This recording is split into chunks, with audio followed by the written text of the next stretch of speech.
Nine. Spoiler alert for anyone who Yeah. didn't watch the game last night. Gary Carpenter.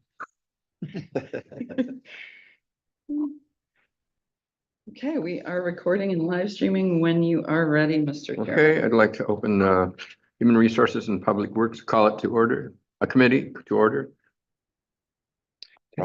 Make a motion to approve the agenda as set. It's been moved to approve the agenda. All those in favor signify by saying aye. Aye. Opposed, the same. We have an agenda. And on that agenda, the next part is call to public. Any public? Director Borton has joined us online, but I do not see his hand raised. Okay, okay, thanks. Our first. No, though. Hi, Jake. Our first item is consider approving Appendix C to adopt the application fees for special meetings of the Planning Commission and Zoning Board of Appeals effective January 1st, 2025. We have Tim Neoport, our Community Development Director, here to break this down for us. Good morning, Tim. Good morning, everyone. Yeah, so this is in preparation for January 1st, 2025. So this was part of our discussion at the budget meetings. We were looking at ways to save some dollars, cut back on some things. We typically hold 12 meetings a year for both the Planning Commission and Zoning Board of Appeals, so a total of 24 meetings. We have to budget fully for those meetings, for notices, for per diems, for members, for mileage and such. We don't typically hold 12 meetings a year, so many of them get canceled through the year. So what we decided and we talked about doing was moving back down to the statutorily required minimum of 4 meetings a year. So both boards will hold 4 meetings a year. Those meetings will be set by the Planning Commission and the Zoning Board of Appeals at their organizational meeting in January. Leaving those months open, the open months that we don't have meetings next year, we want to make sure that applicants know that they can still pay for and move forward with special meetings. Good. And in moving forward with a special meeting, they would be then required to pay for that meeting. Got So it. they would be covering the cost of the per diems and those other things. If an applicant chooses that they do not want to go that route, that is fine. They can come to one of our regularly scheduled meetings for the year that we're required by statute to hold. So in the process of putting this together, we had to kind of jump back and pull some things together, and spoke with our attorney a little bit about this. But what we did was I pulled together just in a spreadsheet for my own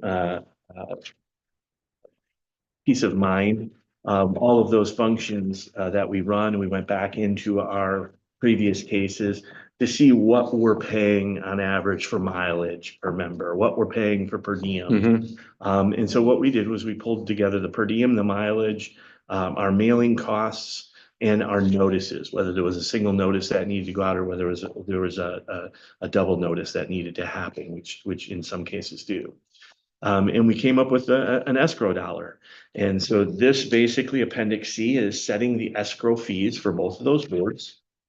It sets the site plan review at $525 escrow fee. Keep in mind, that's the escrow fee. That's not the permit fee. There's still a permit fee that everybody pays for a permit.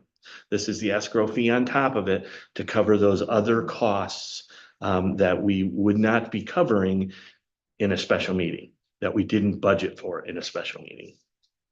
So site plan review would be at $525, special land use at $825, zoning amendments at $1,075. The zoning board of appeals fees, they're basically all going to be coming in at the $600. That's for whether it's a variance or it's an appeal. There's one other process that they handle that's slipping my mind right now, but all of those basically have the same requirements with notification, with members and per diem and such. So they're going to all be consistent at $500 or $600. If you recall the fee structure, this is Appendix C. Appendix A and B are for wind and solar, and they're built for the escrows in the same fashion. I had the attorney take a look at it and give his approval, which Tim Perrone did give his approval. His only comments were that we want to make sure that the applicant comes forward and knows that they're paying for that fee. Mhm. And knows that they're paying for the meeting, and two, that they have the option to do so, that they don't have to do it if they choose not to. And so the structure of the fee, the structure of the escrow payment is, that's our best guess. There are circumstances where a meeting gets tabled and members need to go back out and our mileage might go above that type of a thing. In the event that we run out of escrow dollars, they would need to replenish, and that is right in the appendix that is here. Mhm. Again, very similar language to appendixes A and B for wind and solar, but this is for special meetings.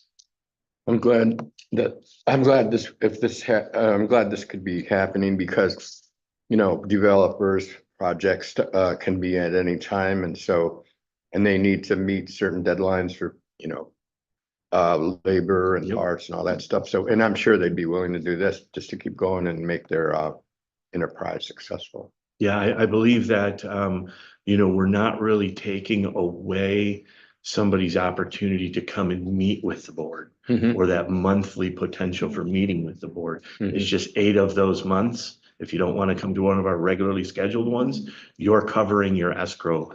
You're covering the costs of that meeting as an applicant. In any monies that would be left over Mhm. from a meeting would be returned. It's what's the language we used here. Any unused portion of the escrow fee shall be returned to the applicant within 60 days of adoption of the minutes related to that request. So once they get their approval, the minutes are approved for that request, 60 days thereafter, all of our bills have come in for notices and those kinds of things, and they've been paid, we'll return their any leftover escrow. Great. In the event that 2 applicants come to a meeting and we're holding a special meeting and 2 of them come, they're gonna share in those costs. You know, that cost will be broke down, so they'll get a savings. I don't know how many times that might happen, but they'll get a savings and they may get some additional. We'll see, escrow back. we'll see how Yeah. sometimes that happens. Yeah. Okay, any questions or comments? Do you know the regular 4 dates that you have? We don't at this time. Those are set by the commissions at their organizational meeting. Typically, it's probably going to be, you know, January. They're probably going to hold an organizational meeting and a meeting, and then they'll probably hold them quarterly thereafter. Okay. Would be my guess. Yeah. We might shift those over years because we don't do a whole lot of construction work, like new permit work during these cooler months, as this morning Right. became one of those cooler months. So we might shift that, and it might be a little heavier towards, and we might get through this year and find out that we need 6 instead of 4 a year, just to accommodate more. And so we're gonna, you know, this is the first crack at it, and we'll go with that minimum. And you know, we ran numbers for the last 3 years. Zoning Board of Appeals had just over between 4 and 5 meetings per year on average over those 3 years. Mhm. And the planning commission had 6, just under 6 Mhm. during that period of time. So we'll see how it shakes out through this next year. And this becomes effective January 1. So the first quarter of this year, because their schedule's already set, they're having October, November to December meeting. And then when January comes, they'll move to the quarterly. Could I get a motion, please? Sure. Consider approving the appendix C to adopt application fees for special meetings of the Planning Commission and Zoning Board of Appeals effective January 1st, 2025. Support. It's been moved and supported to move item 4 to the work and regular sessions of the county commission next week. All those in favor signify by saying aye. Aye. Ayes opposed, the ayes carry. Item 4 will be forwarded to next committee meeting, commission meetings next week. Thank you. Yeah, thanks for your time this morning. Thanks, Tim. Okay, our next item is consider approving the agreement between Recycle Coach and Isabella County for a term of 36 months in the total contract amount of $24,975 and authorize the board chair to sign this same. Yes. We have Charity Sweet, ICMRF Operations Supervisor. Hi, good morning, Okay. Charity. Each county in Michigan is required to have a new materials management plan, which replaces the current solid waste plan. The new materials management plans will ensure that all managed materials generated in the planning area are collected and recovered, processed, or disposed of properly at materials management facilities like ours. Mhm. In order for us to accomplish these things, we will need to implement an education and outreach program that includes an online presence, which is a requirement in the materials management Oh. plans and is outlined on page 6 of the material management planning quick guide. I believe we provided a copy of that, so. The education needs to include a recycling guide, both in hard copy and electronically on a cell phone friendly website. With all this information that needs to be included, we reached out to 3 companies that have the ability to provide everything within the requirements of the materials management plans. Of the 3 companies, 2 responded and sent quotes. The 2 companies are Recycle Coach and Routeware. Although Routeware is a Sourcewell company, Recycle Coach's quote came in significantly lower than Routeware. With the financial restraints within the county, we feel it would be beneficial to all to proceed with Recycle Coach. Cool. Recycle Coach gave a presentation in April 12th ad hoc committee meeting. There were a lot of representatives from the surrounding counties that we are currently working on the new materials management plans with, Mhm. as well as some of the commissioners that are here today. Mhm. And we got a lot of positive feedback and encouragement to move forward with implementing a working relationship with Recycle Coach.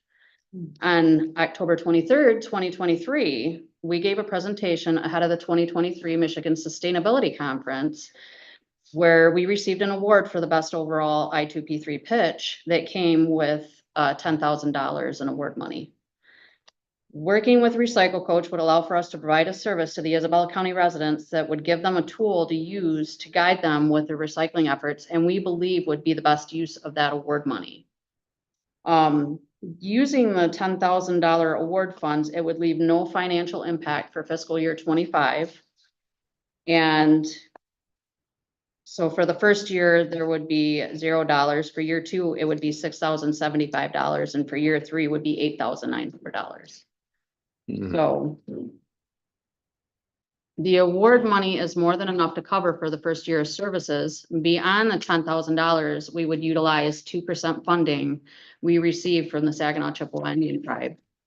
The tribe has always been very supportive of the recycling program and has expressed that education and outreach is a very important element to them, and we are very thankful for the support that they provide. So we feel it's in our best interest for the county to enter into the contract agreement with Recycle Coach and move forward with that working relationship. This app is something that we will be able to grow off of. With us working with 7 other counties around us on the materials management plans, they will be able to actually, if they so choose to, tie into that Recycle Coach if they want to purchase that for their residents as well. I do know that the city of Midland already utilizes Recycle Coach. Great. I've been hoping this would happen for a while, and I was there, and I know that in the past, there had been an education person at the recycling center, and there was also columns in the newspaper, but I don't know what happened. Oh, that was years ago. I And know. I Yeah. was driving. And it's such an Remember? important function of the material recovery facility, because lots of people don't know what you can't put in, or where you can take stuff if you can't take them there and all that stuff. And also That's it right. can roll out like the route has changed today for some reason. I mean, it's really resilient and responsive. And I'm so glad it's happening, and I'm really glad of the financial arrangements to make it the way it is. It's Mhm. very, very Mhm. cool, especially It given is. our situation these days. Any more questions or comments? I would just say maybe work with Melissa. If this is approved, there'll need to be a budget amendment. I know that you're using the $10,000 award, you're using Saginaw Chippewa Indian Tribe 2% grant funds. Mhm. So there's no hit to your current budget, but you'll still need a budget amendment to bring in those revenues and bring in this expense. So it would be great to have that be a part of the motion, or what they approve next Tuesday. Just work with Melissa and we ought to be able to come up with something. If it can't be for this round, it can go next round, but it'll need to happen. And then also this did go to attorney for review, correct? Yes, we did send it to Tim for review and he sent back his recommendations. I actually forwarded those recommendations to Recycle Coach and without hesitation, they made the suggested changes from legal, so, Great, Good thing. yes. good. Mhm. Yeah, I've been on that app before. It's really, really informative and handy right on your phone, right? Yeah, and I think Yeah. it's really easy to use too. If you haven't been able to check it out, yeah, I really encourage you guys to go and check it out because I think it'll be very helpful for the residents. That's great. Any more questions or comments? Can we get a motion then? Yep. Consider approving the agreement between Recycle Coach and Isabel County for a term of 36 months in the total contract amount of $24,975 and authorize the board chair to sign this. Support. It's been moved and supported to move item 5 to the work and regular session of the county commission next week. All those in favor signify by saying aye. Opposed? The motion carries. Item 5 will be forwarded to next week's county commission meetings. Thank you. Thank Charity. you. Yep. Good morning. Good morning. Okay, our next item is consider approving memorandum of agreement between Region 7 Area Agency on Isabella County Commission on Aging for evidence-based Tai Chi for arthritis program in the amount of $5,568.84 and authorize the board chair to sign the same. And we have Jennifer Crawford here today, COA Director.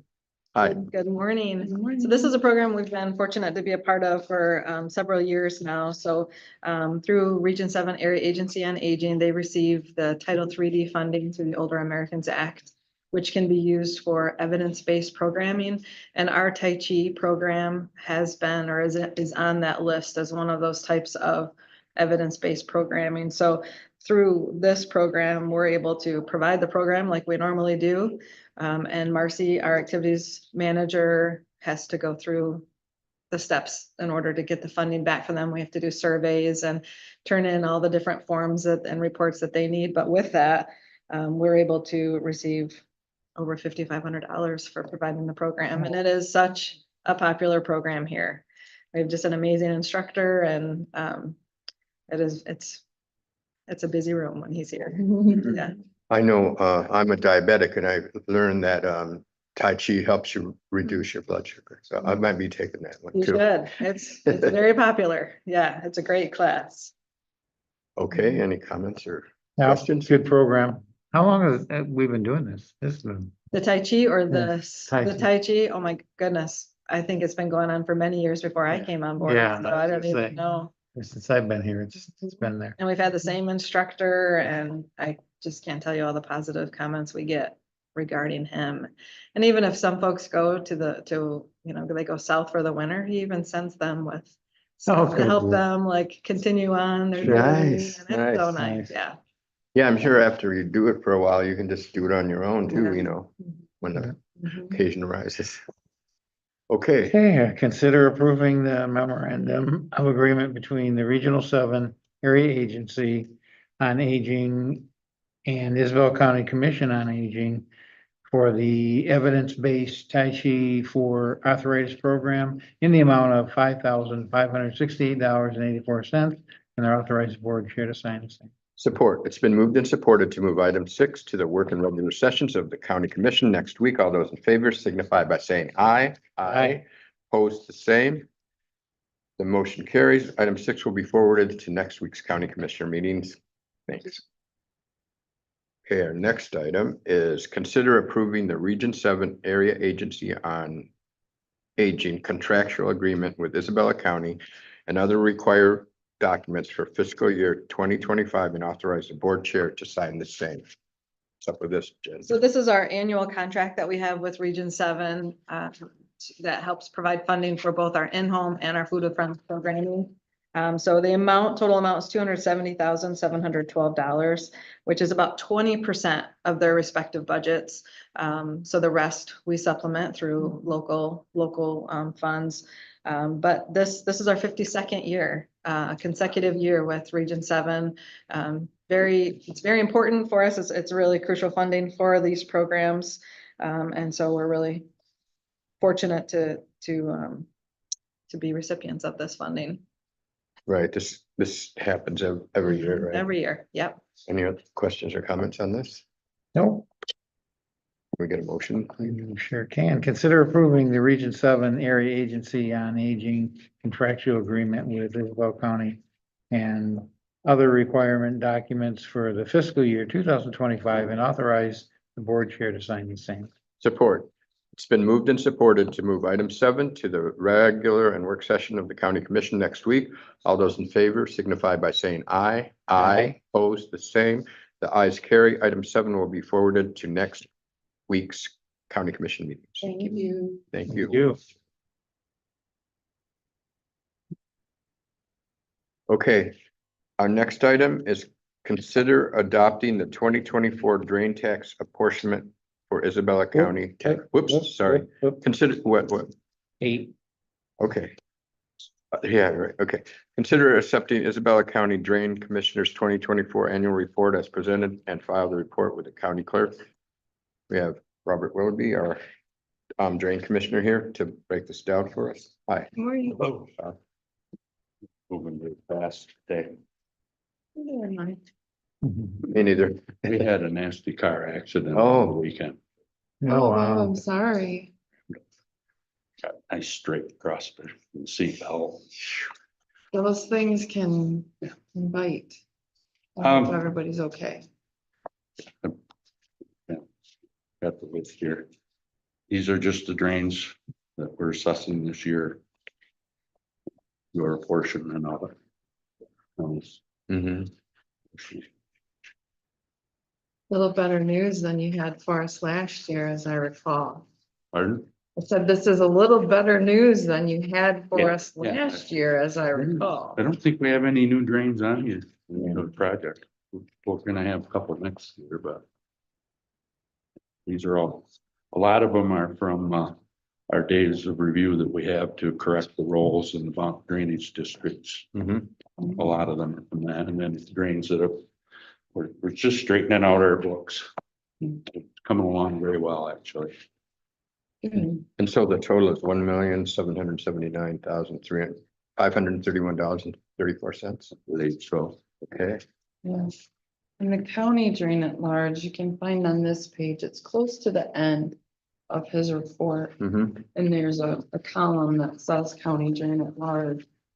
And it's the county's portion of each township All right, I see that. property. Yeah. So the good news about this, it's almost $388,000 See that. for 2025, the year we're in.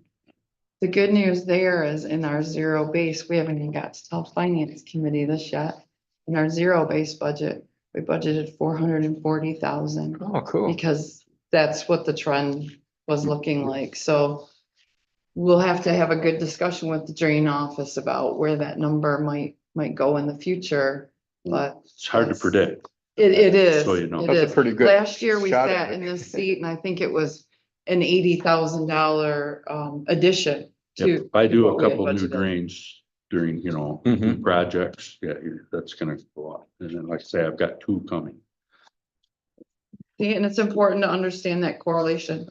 We might have it this year, but we might want to still budget that 440 for next year until you have this time with your drain commissioner to know. It's Mhm. important to understand that correlation. Okay. And there's the annual report here, right?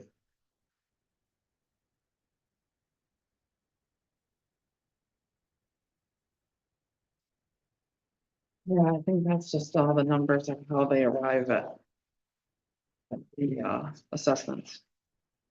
Okay. Get out later, I guess.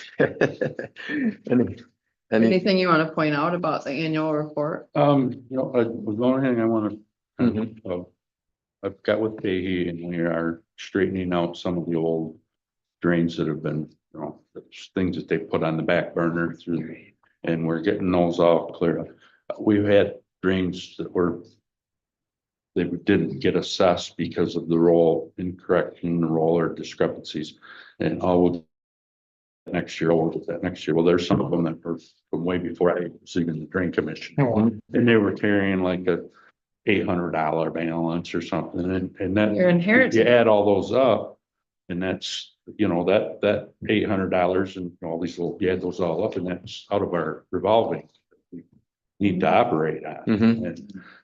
And I say we're down to the $400 or $500 ones now, so there were some a lot larger ones over the Mhm. past few years, we correct.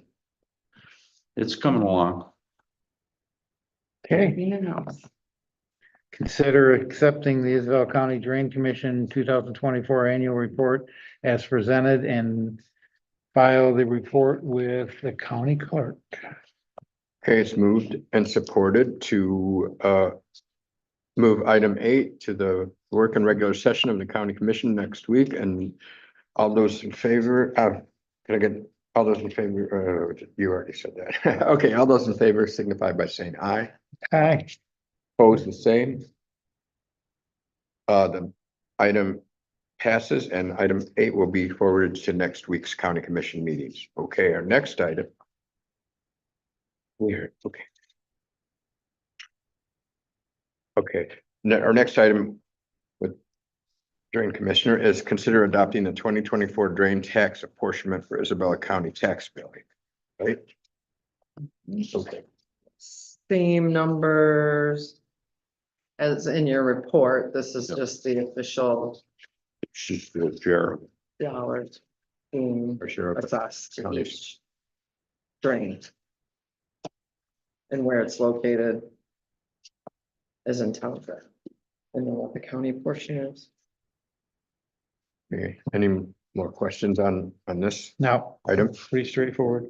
Okay, Okay, make a motion or consider adopting the 2024 drain tax apportionment for Isabel County tax billing.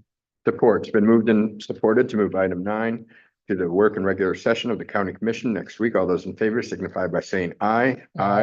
Opposed, the same. The ayes carry. Item 9 will be forwarded to next week's county commission meetings. Thanks. Okay. When do we see delinquent Lake Isabella water supply bill? Does that come out soon so that they can go on the winter I tax believe bills? so, yeah. Okay, It might be the one Diane, but yeah, I believe that, yeah, Okay. that we can always put a report together, I think, later on, after all. research one that usually, I think it's the annual thing that comes, so we'll take a peek too and I'll. check with I them. know they're working on, Tim's helping you out on that. Perfect, good, that he's in good hands. I'd just like to say that in Lansing, they're working on a bill to make it less burdensome to lake level, to deal with lake levels and not always have to go to a judge and all that. So I'm gonna keep my eye on that. Well, we're fortunate in this county, we only have one. Mhm. We really, and that's Stevenson Lake, and it's only 4 inches. Oh, yeah, Yeah, I talked to some other Blair county County. commissioners or Mecosta, they. Gladwin and, Yeah, yeah, And it's a big struggle. that's what I heard. Struggle. And there's lawsuits all over. Stacy's defending the Houghton Lake one right now. That's still in court. Quite well. Oh, yeah, we talked to her before she helped out with Mhm. stuff, right? Okay, very thanks. helpful. Thanks, Bob.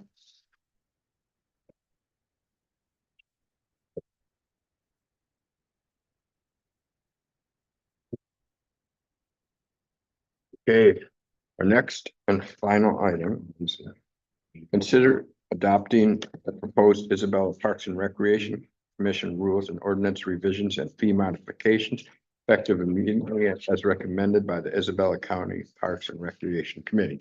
We have Alexis Hanson, our Parks and Rec Director, here to give us the information on this. Hi. Good morning. Okay, so it was one of my goals coming into this role to give myself a full year, a full season to just kind of observe what's working, what's not working.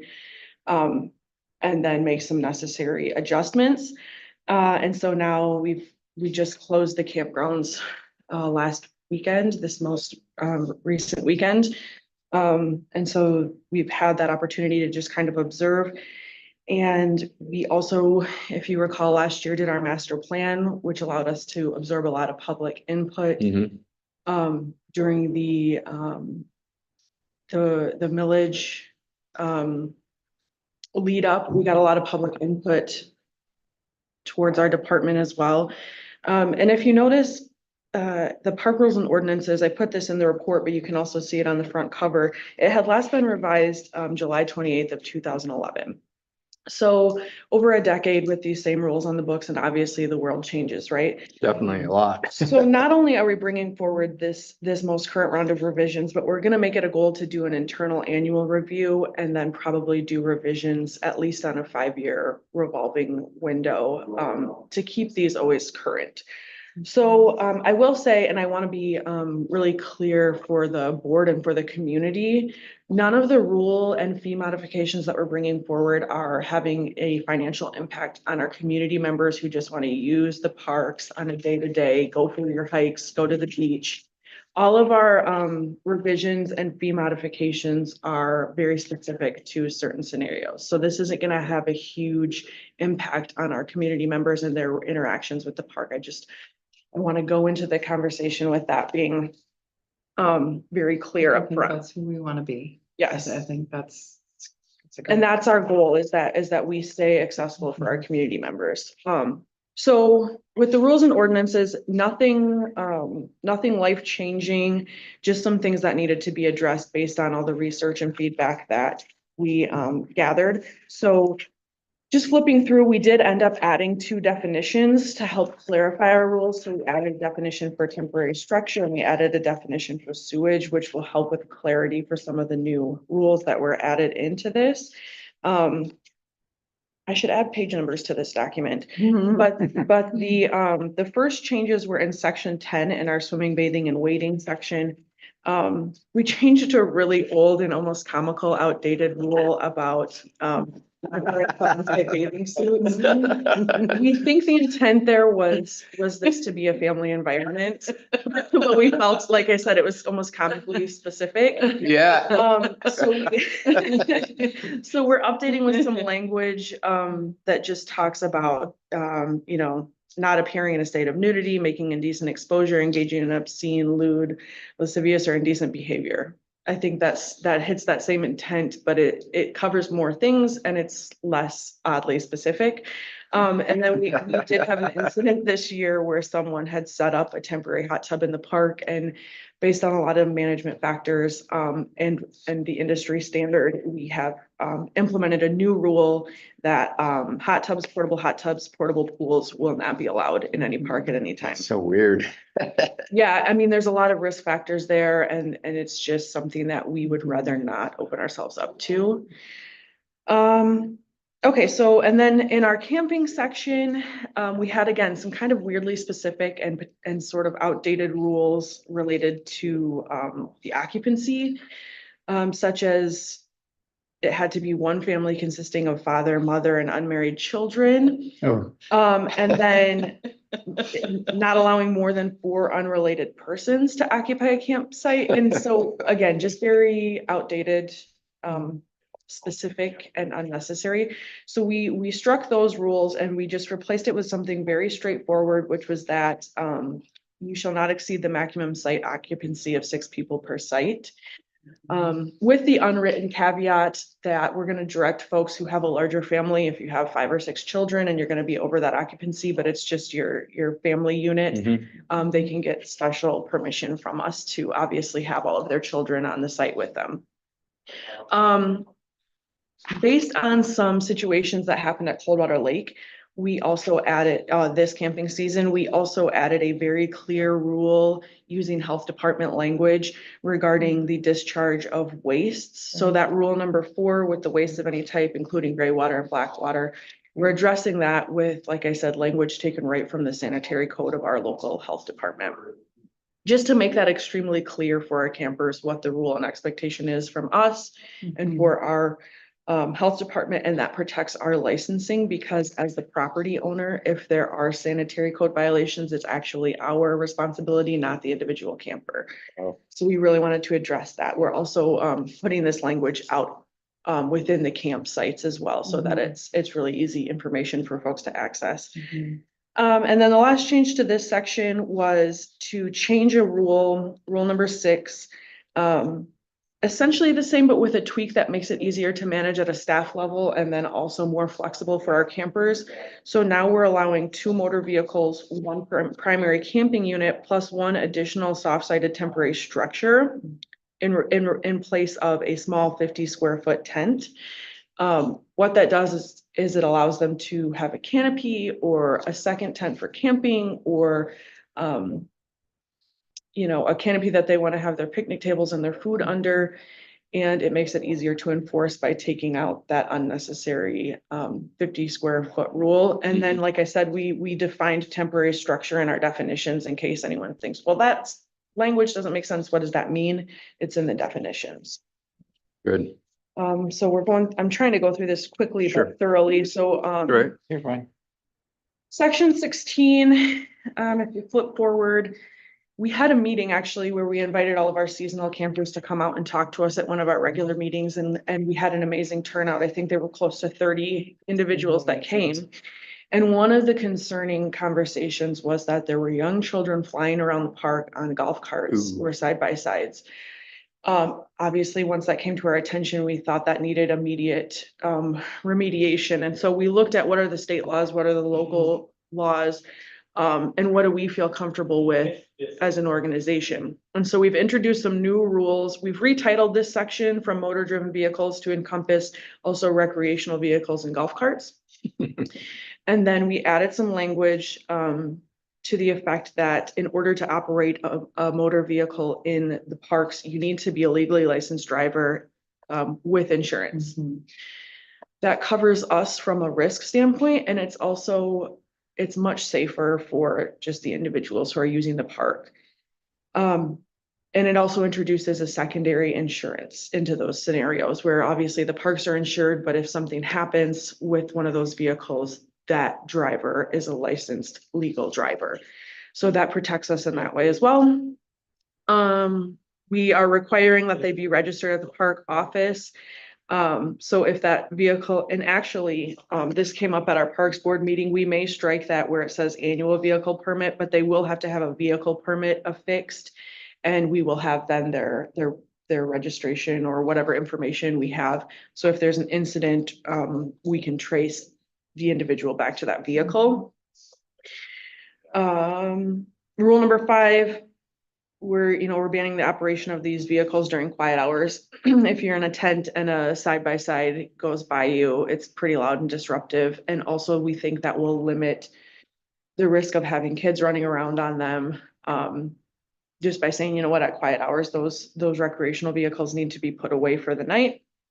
And then we're also limiting 1 golf cart or recreational vehicle per registered campsite. And we put in here some language that the registered camper and the golf cart owner are responsible no matter who's driving that vehicle. If you're the registered camper at that site, you're responsible for that vehicle. And our hope with these rules, again, we don't want to ruin anyone's time, but we need to have safe, Coldwater Lake specifically is a very dense campground. We've discussed this many Yeah, times. I took a trip with a deputy and we went there and it was like a city, man. Yes, And they even it had is. Halloween huge decorations and I'm glad everything. you've been out there. But yeah, so you can see that to have vehicles operating out there, there needs to be a certain level of safety. Alexis, is the conversation around the annual vehicle permit and whether that be affixed, is that around whether it be an annual permit or a day permit or no permit or? To be honest, I need to double check with my staff because as a staff, we had put this annual vehicle permit and then our Parks Commission felt, well, does it have to be annual or could it just be daily? And I believe we may have thought, well, we'll gather more information on that vehicle if it's an annual.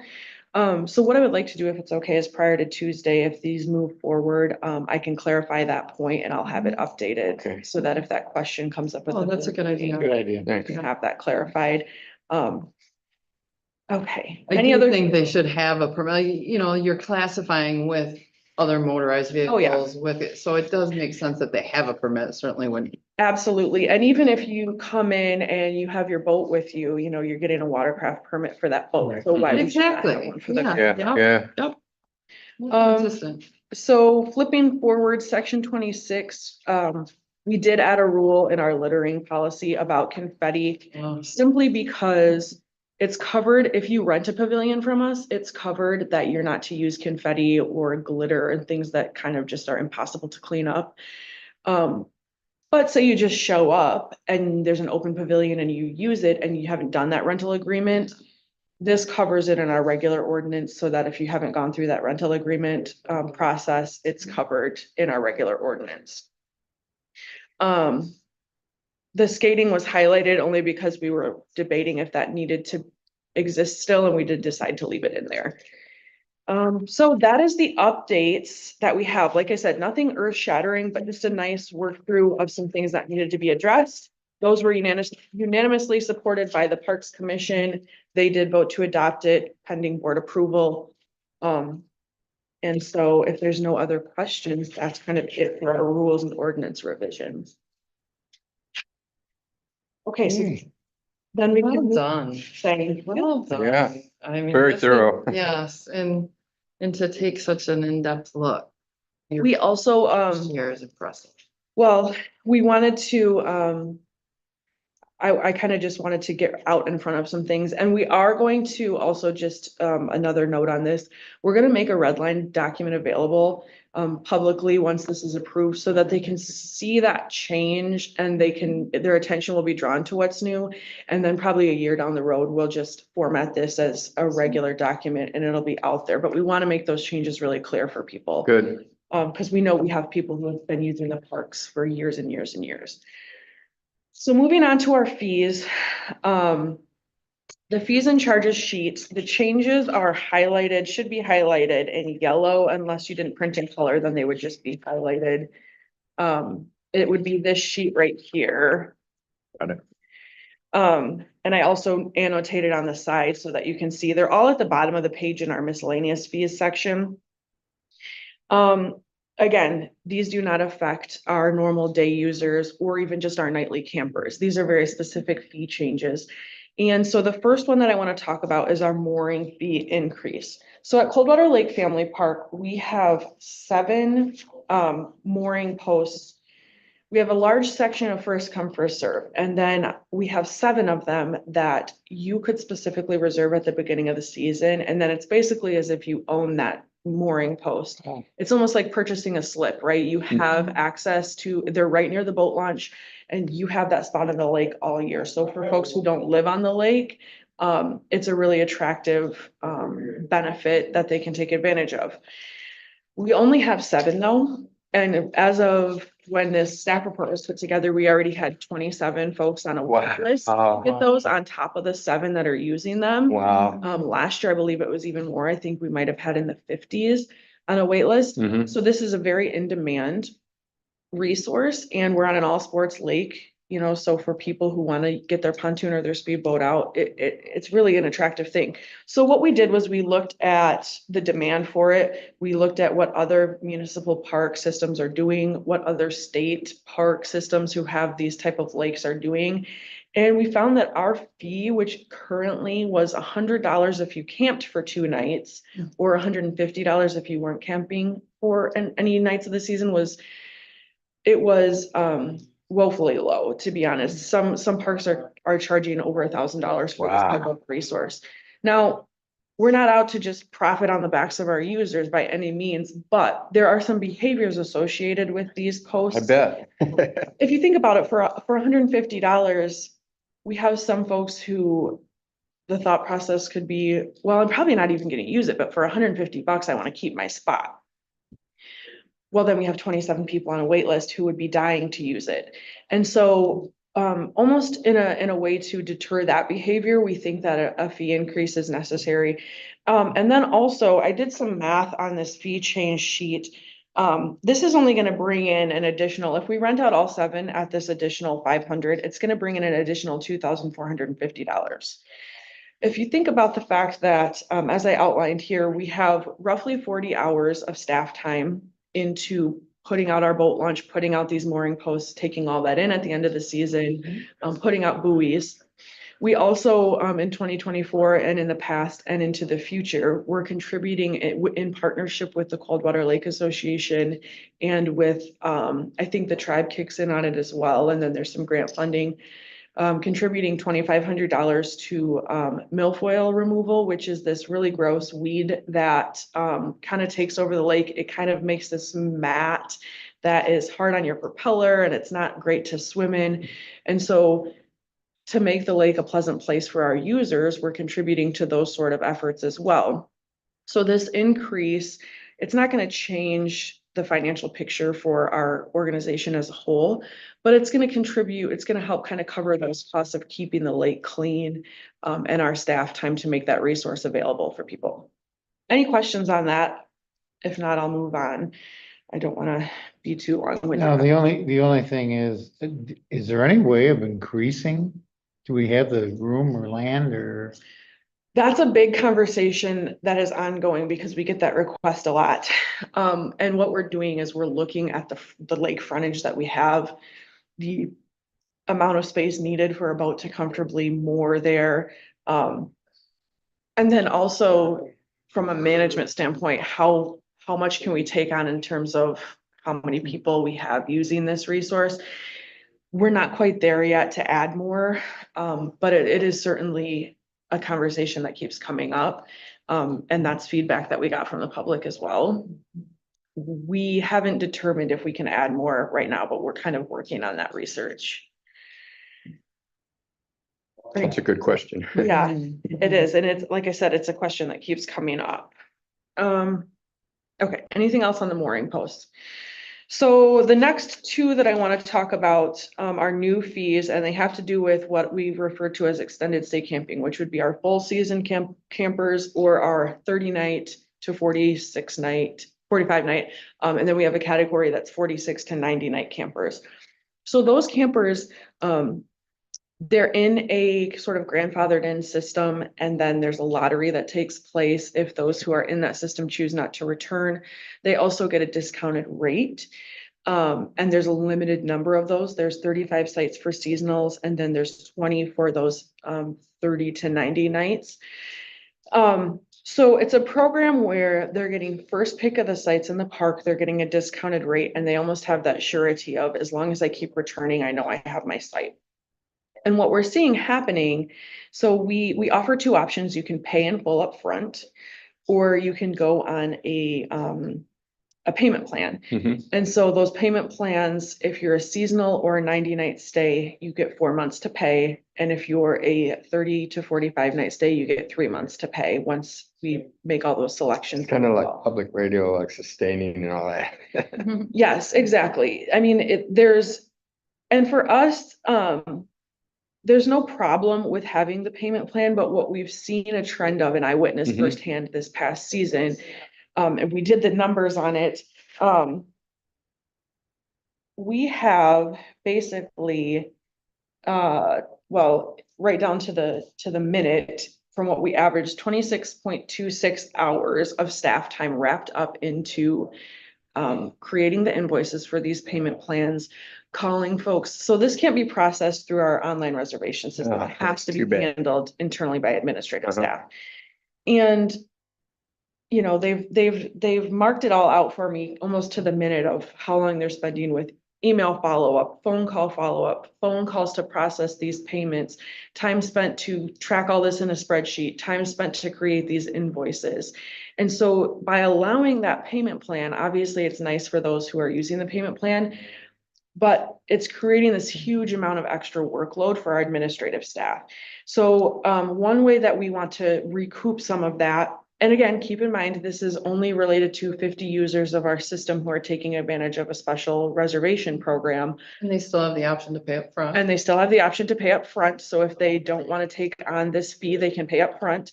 And most of them know years in advance that they want to continue to do this. So they have that planning window. What we'd like to do is put a $15 per scheduled payment installment fee. So what that means is if you're going to pay over 4 months, you're going to pay an additional $60. We're not going to charge every time. If you're someone who doesn't want to pay monthly and you call every 2 weeks and make a smaller payment, you're still going to only have that 15 per scheduled payment. So you'll still be at that $60 total, but it helps us recoup some of that time. Now, the next piece of this, you'll see on right underneath that is the payment plan late fee, $50 charge. And we also wrote some policy that goes with this. Again, with the time going into this, having our administrative staff repeatedly calling and emailing and trying to collect payment, when again, we have 50+ individuals on a wait list who have waited years and years on a wait list to try to get these spots. Our thought process is that, we're allowing the payment plan, but we need timely payment. We're spending additional time once they're late to try to get in touch with them and collect that payment. When we maybe have people on the wait list over here who would be ready to pull the trigger and jump into those slots. And so we're introducing that fee. We also have some language here, which I would like to share with you. And I have so many papers at this point. Basically, that, geez, oh, Pete, if you go 10 business days past, the late fee becomes due anytime past the end of business day on your due date. If you have gone 10 days past your due date and you still have not paid your payment with the late fee, at that point, we will refund you less your process fee, less your late fee, and we'll move on to the next individual. Because we want to honor these returning seasonals, but at the same time, what I witnessed last year with literally chasing people down to get these payments, it's not functioning, and it's not fair to the folks. It's not fair to the folks who many of them are county residents who are on a wait list, Oh, who yeah. want to take advantage of this resource. So our thought is that the installment fee and the late fee helps mitigate those behaviors. It helps us recoup some of that staff time cost. And it also is a little bit of a protection, if you will, to those on the wait list. So they're not getting, they're not getting stuck on a wait list when there's folks who aren't following the rules and the payment plans. So any questions on that? Again, we're hopeful that it will help make the process better for everyone involved. It's not meant to make anyone's experience worse by any means. It's just meant to make this program work a little better. Yeah, it sounds reasonable to me. Given the behaviors you were talking about. And next, and I'm glad you did. Thoughtful, very thoughtful. Okay, so then the next increase is our memorial bench fee, but we actually are changing the name on that to the tribute bench fee. And what this is, park benches, people sometimes want to put a plaque on one in memory of a loved one. Or the reason we're changing the name to tribute is because we have some folks who just think, this is a gorgeous spot for a bench. I want to put a bench here and I want to put a quote on it and I want my name to be on it. And so tribute's just more fitting because they're not all in memory of someone. Currently, we're charging, we're accepting, I guess, a $500 donation towards those benches. Again, we don't want to profit on tribute benches, but this is a 6-foot bench. We ordered them from Poly Products. The traditional 6-foot bench is $635. If we go to an ADA 6-foot bench, it's $1,128. Then you have a 6x8 concrete slab, which costs roughly $200. And you have anywhere from 2, 4, 6, 8, all the way up to 10 hours of staff time to meet with them, pick a site for the bench, get the plaque ordered, install the plaque, install the bench. So $500 is not covering the cost. Got it. What we would like to do is increase that fee to $1,200. It covers the cost so that when you are kind of taking claim of a bench as a tribute to something, you've paid for the bench truly, you've covered all the costs of it. Again, that's industry standard and we're not profiting at all on it, but we're just making it so that if they want their name on the bench, they've paid for the bench and every cost associated with the bench. Seems fair.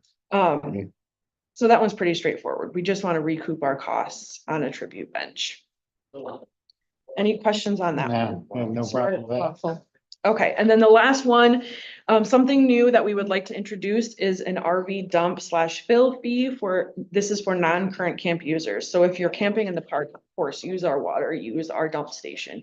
But if you're coming home from camping up north and you're looking on Google and you see, oh, here's a campsite, I can stop and Go in and use there. my dump station, which happens. Wow. We need, that system costs to maintain. It's $300 every time to get our septic drained. I did the math. We pay $472 annually for our water testing that has to be done for Eagle and for the local health department. So we have at least $1,200 annually into just making sure the water is safe to drink and the sanitary dump station is emptied. When we move forward at Coldwater Lake to our public sewer connection, Mhm. we're anticipating what we've been given as an estimate is $2,500 a month to have that public sewer connection service. Wow. At which point our demand does really play a role in what it's costing us. So all we want to do is introduce a fee where there was no fee before, so that if you're not camping in the park, and you want to come in and fill up your water tanks, or you want to dump your tank in our sanitary dump station, it's a $10 fee. And you can do that at the things. gate, just Right. at the gate, you're pulling in, they're gonna ask what you're there for. Do you require a sticker for that? So Just the $10 to come and dump? we probably will come up with, what we'll probably do is something similar to our vehicle day pass. Mhm. Coldwater Lake is much easier because you can actually see the dump station from the gatehouse, but at Herrick, they're driving in and they're completely out of view. And what we want to avoid is people coming in with this $10 dump fee and then they just start using the park for the day. We have a day pass for that use. So we probably would come up with something like, the day pass, which just sticks in your window. It shows the date, it shows what you're there for. Something that would just say, the date and the dump station use. And that way, if a ranger sees them, they know that's what Mhm. they're there for. Mhm.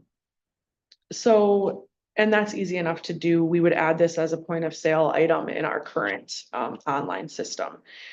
Like I said, there's costs associated with those systems, and that's already kind of rolled in when you're a camper, but for somebody just pulling in and wanting to use that feature, we didn't have anything in place for that use, and so we wanted to address it and put something in place. So, and all of the math and all of the explanations of these in pretty deep detail is included in the packet. So if other commissioners want to go deeper into the math than what we've done here today, it is in there for them, and I'm happy to answer these questions again at the board meeting too, but I wasn't sure if we should package it all together, but it made sense to just say, here's our revisions and try to just put them through. Now, one last note on these is that the language in the recommended motion does say effective immediately. Mhm. Obviously, like I just told you, our campground's just closed for the season, but we've already started the process of our online system. All right. Updating it for next year. So this gives us time not only to let the public know about these changes, but to do those kind of front end, behind the scenes administrative pieces of it that get this into place. So when we open for next season, so really these fees won't start affecting folks until, when the parks open in May next year, but by making them effective immediately, we can start doing those administrative tasks related to updating them. Good idea. Really appreciate your granularity and how this really explains it and justifies it and informs about people. Ourselves. Thoughtful changes. Yeah, definitely. So, and yes, that was the goal, is to make these thoughtful and impactful without unnecessarily impacting people. So, Well done. okay, sorry, that was kind of all. No, all It good, was all all good. good, all good. They Necessary, really. just can't ever start these meetings before the time. Oh, okay. You can always start them after. Okay. All right, consider adopting the proposed Isabel County Parks and Recreation Commission rules and ordinance revision and fee modification effective immediately as recommended by the Isabel County Parks and Recreation Commission. Support. It's been moved and supported to move item 10 to the work and regular sessions of the county commission next week. All those in favor signify by saying aye. Aye. Aye. Opposed, the same. The ayes carry. Item 10 will be forwarded to next week's county commission meeting. Thanks, Alexis. Thank you. Yeah. Okay, announcements. Any announcements? Who time? Call to the public. Is Jake still on? He is not, Treasurer Pickens and, Chief Deputy Treasurer Schaefer are on, but I do Oh. not see any hands raised. Okay. In that case, I'd like to adjourn the meeting of the Human Resources and Public Works Committee. Did Melissa talk to you about